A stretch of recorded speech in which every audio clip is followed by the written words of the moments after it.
Level 1. Pre-conventional moral reasoning, the childish conscience.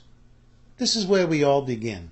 At this stage of development, the child judges the rightness or wrongness of an act according to its physical consequences. Johnny did the worst thing because he broke more cups than Mary.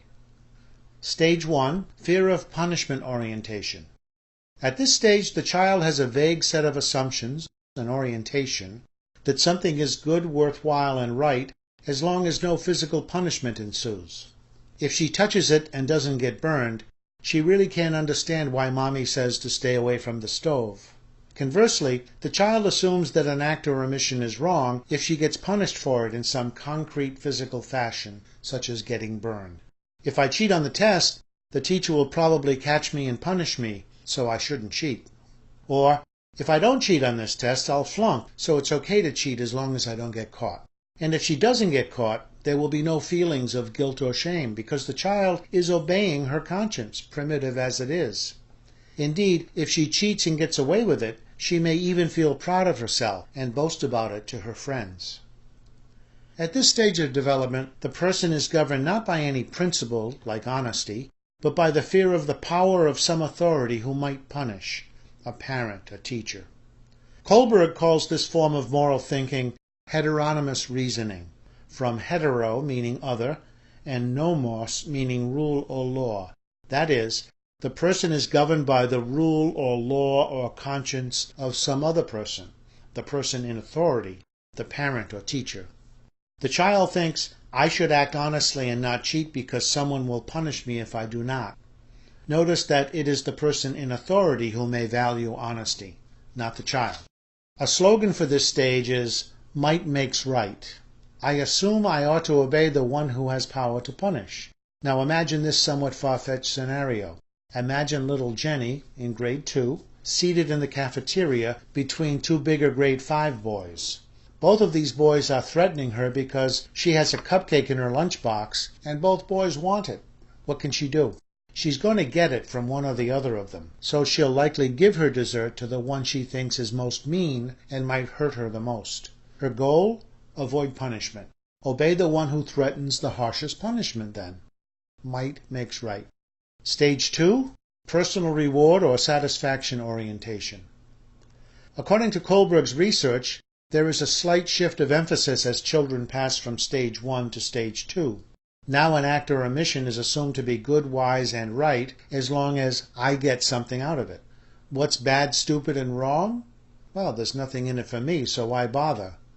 The child's thinking has moved from an emphasis on avoiding punishment to an emphasis on gaining some form of reward, some form of personal satisfaction. Think about this scene. Teddy, who has a big bag of popcorn, is 7 years old, and his sister Diane, who is 4, has some ice cream. Teddy's father says, "Share some of that popcorn with your sister." At stage 1, Teddy would refuse, or would only do what his father says if threatened with punishment. You share that popcorn, or I'll take it away from you. At stage 2, however, Teddy might be more willing to share if, and only if, he gets something in return. I'll give her some of my popcorn if I can have some of her ice cream. The key word is if. While he is still primarily thinking of what's best for himself, he is beginning to be aware of others and their needs. Another example might be a high school student who says to a friend in homeroom, I'll let you copy my math homework, but only if you let me copy your Spanish assignment.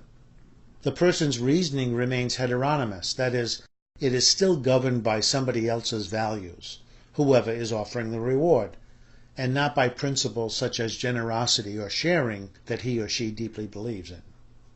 The bumper sticker for this second stage of moral reasoning might be, I'll scratch your back if and only if you scratch mine. The individual is seeking some form of concrete, tangible satisfaction or reward. Now imagine a child whose moral reasoning is stage 2. He assumes that an act or omission is good and makes sense only if he receives some form of reward or satisfaction from it, as we've seen. The child is well behaved in school and does all his schoolwork because he's been promised a new bicycle if he makes the honor roll. Now imagine what happens to this child if in one way or another his parents let him know that they're very proud of his behavior and his good work, but that he's getting too big to be rewarded each time he does what they expect. The rug has just been pulled out from under this kid's feet. He may say to himself, rats, no more rewards. Why should I bother then? To heck with them. But on further thought he may revert back to stage one reasoning. I'd better keep on doing well or they'll punish me. But there's a third alternative. He might begin to reason in a significantly different way. He may begin to reason in the conventional way.